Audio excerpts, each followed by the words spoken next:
Assalomu alaykum, hammaga Sherxon Rasululloyev YouTube kanali kuzatuvchilari. Yangi videoga xush kelibsizlar. Sarlavhada ko'rdingizlar, mavzuimiz aniq. Bizda ikkita Damas, biri eng qimmati, biri eng arzoni. Odatda tashiydigan nazarda tutyapman. Passajirniy varianti, menimcha van varianti hammaga ham qiziq bo'lmaydi. Van bo'yicha ham xudo xolasa keyinroq video qilamiz. Hozir esa ikkala pozitsiyani, farqlarini ko'rib chiqamiz. Ikkalasini ham kaltlarni qo'limga olib, batafsil ma'lumotlar berib o'taman. Videoni boshlaymiz. Obuna bo'lmaganlar obuna bo'lib qo'yinglar. Like bosish esingizdan chiqmasin. Damaslar pozitsiyasi o'zi ikki xil. LV0 va LV1. Oddiysi fulli, oddiy aytganda. 1.2 oddiysi xuddi shunday, 1.2 ni fulli xuddi shunday. Lekin asli bu 1.5. 1.5 ni ham oddiysi xuddi shunday bo'ladi. Tashqi ko'rinishi yoki ichkarilari 1.5 ni fulli mana shunday bo'ladi. O'zi bu 1.5 full rostdan ham. Tushuntira oldindan umiddaman. Faqatgina motor korobkasi farq qiladi 1.2 bilan 1.5 ni. Sizlar funksiyalar uchun bor yo'g'i 5 million so'm pul to'laysizlar. Boshladik. Har doim oldindan boshlayman-ku, shu yonidan ham boshlaylik. Endi oyog'iga o'tamiz. Mana bu LV1, ya'ni full pozitsiyani ko'rinishi. Sizlar 144 ligini olsanglar ham, 154 ligini olsanglar ham xuddi shunday bo'ladi. Bunisi esa LV0, ya'ni oddiy. LV desam rektorlar level deydi. Level desam rektorlar LV deydi. Shuni olsanglar bo'ladi. Farqlarni shunday aytib o'tib ketaman. Eshik dastalari qora rangda, unda kuzov rangida. Bokovoy kirishkalari oddiy rangda, qora plastmassa, unda kuzov rangida. Sakadiska, bunda prostoy diska, unda sakadiska, LV1 da. Yon tarafdan shu farqlari bor faqat. Endi orqaga o'tamiz. Bu farqlar 5 million so'm. 5 million so'm ichiga kiradi. Mana bu qora mo'ylovchi, unda kuzov rangida bo'ladi. Mashinalar qanaqa rang bo'lsa, xuddi shunaqa rang bo'ladi. Boshqa farqi yo'q. Aytgancha mayda farqi spirali yo'q. 1.2 ni prostoyida. Lekin 1.5 ni prostoyida orqa bo'yda spirali bo'ladi. Unda spiral bor. Oddiy aytganda eng prostoy passajirnida spirali yo'q. Qolgan hammasida bor. Bu ham mayda bir farqcha. Menimcha spiralga ehtiyoj unaqa ko'p bo'lmasa kerak, sababi spiral qor yoqqanda kerak bo'ladi. Qor buni ustiga turmaydi-da, tushib ketib qoladi. Laboy tekis-ku. Xo'p, orqadagi farqni aytib bo'ldik. Endi oldinga o'tamiz. Oldindagi farqlarni aytaman. Oldin taraflama bu chiroyliroq. Ya'ni LV1 1x ga kamerani o'tkazaman. Ablisovka nikel. Unda ablisovka oddiy qora plastik. Tumankasi bor. Bunda tumanka yo'q, oddiy qora plastmassa bilan to'sib qo'yilgan. Tashqi ko'rinishda xuddi shunday farqlar. Agar qandaydir farqlarni aytmagan bo'lsam, sizlar bilsanglar, kommentariyga yozib ketinglar. Balkim esimdan chiqib qolgandir, balkim bilmasman. Endi ichiga o'tishdan oldin pultlarni ko'rib chiqamiz. Eng prostoy pozitsiyada mana shunaqa bo'ladi. Pultmas bu oddiy kalt. Yo'g'i ham bir xil, xuddi jentrankaga o'xshash oddiy kalt bo'ladi. Bu eng prostoyda. Agar sizlar 1.5 prostoyni olsanglar ham mana bunaqa bo'ladi. Xuddi Cobaltga o'xshab ketadi. Va yaxshi ko'rinmayapti. Ko'rishinglar mumkin. Kaltchasi mana bu sizlar chiqadi ichidan. Bu eng prostoydan tashqari hammasidan shunday bo'ladi. Ham pult, ham kalit. Ikkalasi ham eng zo'r tomoni bir xil. Cobaltlarniki bittasi bunaqa pult bo'lib, bittasi kalt bo'ladi-ku. Bir partiya kelib qolgan ikkita pultlik. Buniki hammasi shunaqa ikkita pultli versiyada ekan. Ochasizlar, yopasizlar. Ochasizlar, yopasizlar. Ochilib turishlari sentr zamok polniy. Eng prostoy pultli versiyada sentr zamok yo'q. O'zingizlar ochib ishinglar to'g'ri keladi.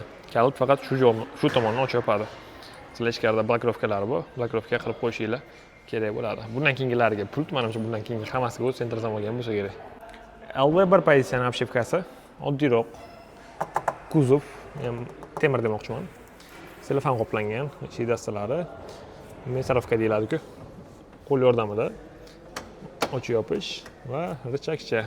Obshivka xuddi shunday. LV1 pozitsiyani obshivkasi to'liq yopiq, qattiq plastik, tan olish kerak. Pastlarda narsalar qo'yish uchun joylari bor va oynalar elektronik qilingan. LV1 niki. Obshivka yopiqligi menga to'g'risi yoqdi.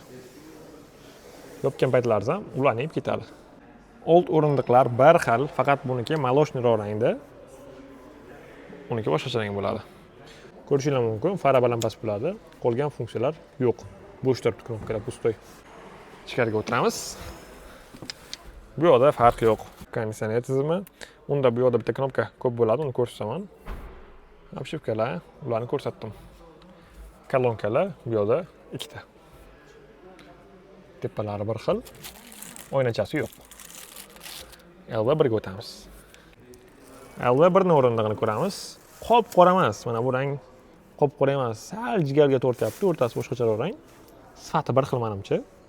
Sifatida farq uncha sezmadim. Qora bo'lgan, lekin yaxshi, teskirda bildirmaydi. Ko'ryapsizlarmi? Knopkalar bor.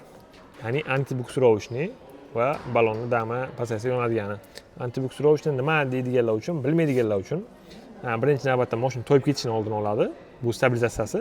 Ikkalasi bitta knopkada-da. Bittasi anti-buksurovishni. Sizlar gaz berasizlar, chayillatib qo'zg'atasizlar-ku, bu o'sha narsani chayillatib qo'zg'atishga qo'ymaydi, mashina to'yilishiga qo'ymaydi. Yana men o'zim sinab ko'rdim. Gaz beryapman, kavlamayapti. Shuni ham bosdim, o'chdi. Bu yerda o'chtirib ko'rsatadi. Shunga gaz berdim, sразу kavlashni boshladi. Bu o'sha narsa. Xavfsizlik nuqtai nazaridan kerakli narsa. Uning ekstraktorlari ham bor. O'tiramiz ichkariga. Pultni kissam dedi, bosilib ketib qoldi. Uchasi joyi bir xil.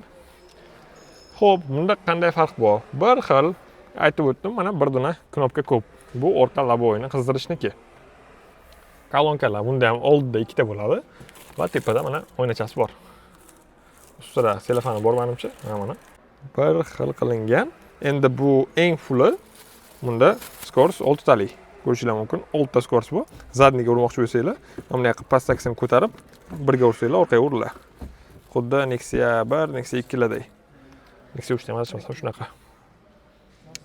Menga buni ichi ko'proq yoqyapti. Aynan obshivkasi bo'yicha sababi 5 million so'mga arziydigan farqi bor. Orqa o'rindiqlar LV0 pozitsiyaniki, ya'ni prostoyniki. 2+1 maydacha bor, yotqizib qo'ysa bo'ladi, tuqib qo'ysa bo'ladi. Orqaga 3 talik. 4 kishi ham sig'adi, lekin o'tirib ko'rdik. Bu общий 8 ta haydovchi bilan siz LV1 olsanglar, u 7 ta bo'ladi. Ya'ni qimmatroq pozitsiya, 7 kishilik, arzonrog'i 8 kishilik qilib ishlab chiqarilgan. Obshivkalari oddiy. Ko'rishingiz mumkin. Oynalarni qo'l bilan ko'tarib tushirasizlar.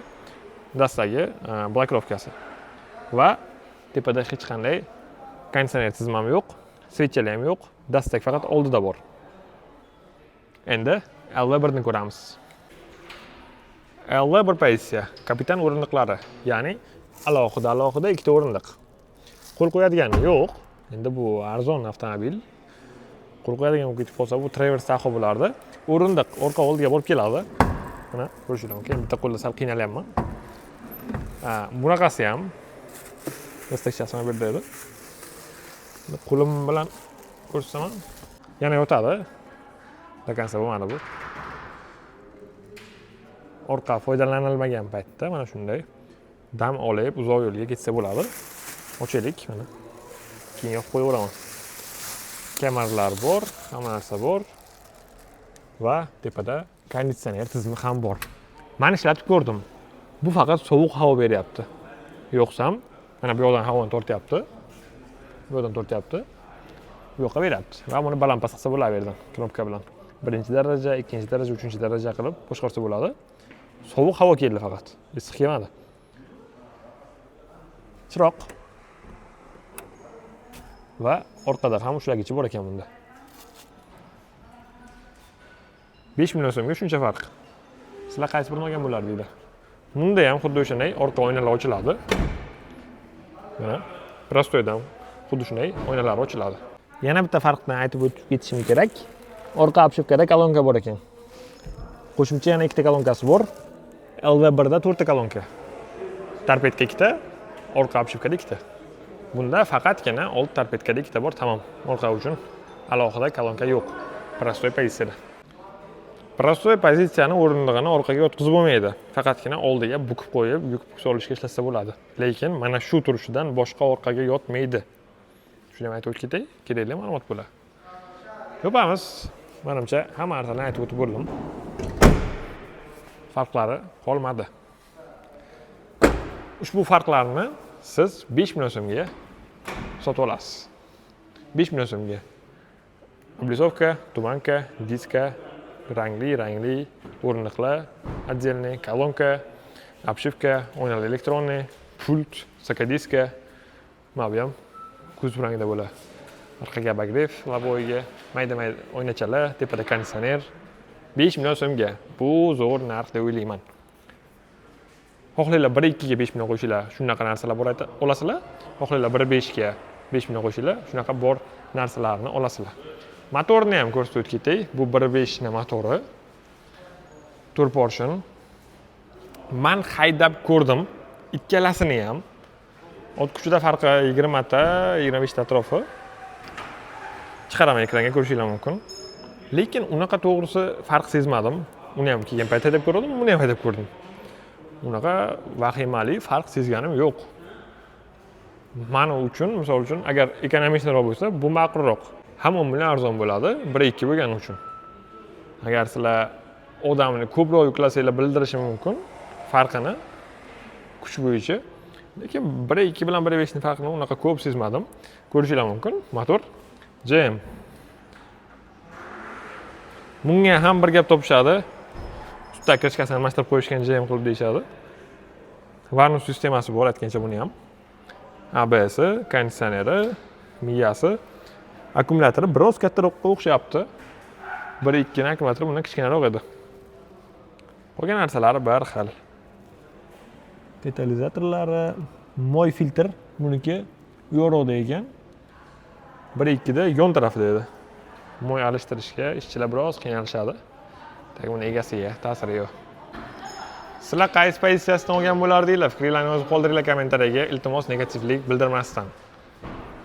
Hozircha shartnomani berish boshlangani yo'q, ya'ni savdosi boshlangani yo'q.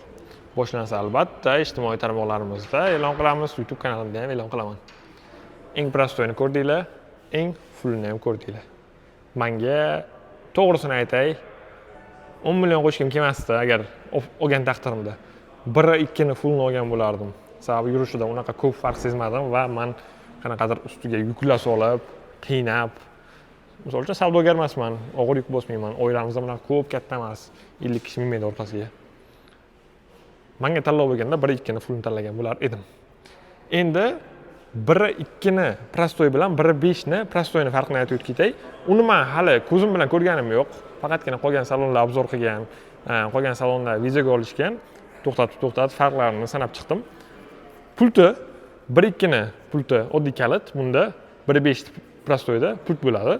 Abagrev orqalar bo'yida va o'rindiq materialni rangi. 1.5 ni prostoyi rangi bunaqa bo'lmaydi. Xuddi 1.5 ni zo'rday qora rangda bo'ladi. Mana shu 3 ta farqni men sezdim. 1.5 prostoy ana shu 3 tagina farqchasi bo'ladi. Buni eng menga yoqqani mana bu kalti. Pult bo'lgani yaxshi. Menimcha tushuntira oldim. Qo'shimcha savollaringiz bo'lsa bemalol berishlaringiz mumkin. Like bosib qo'yishingiz esingizdan chiqmasin. Sog' bo'linglar, salomat bo'linglar.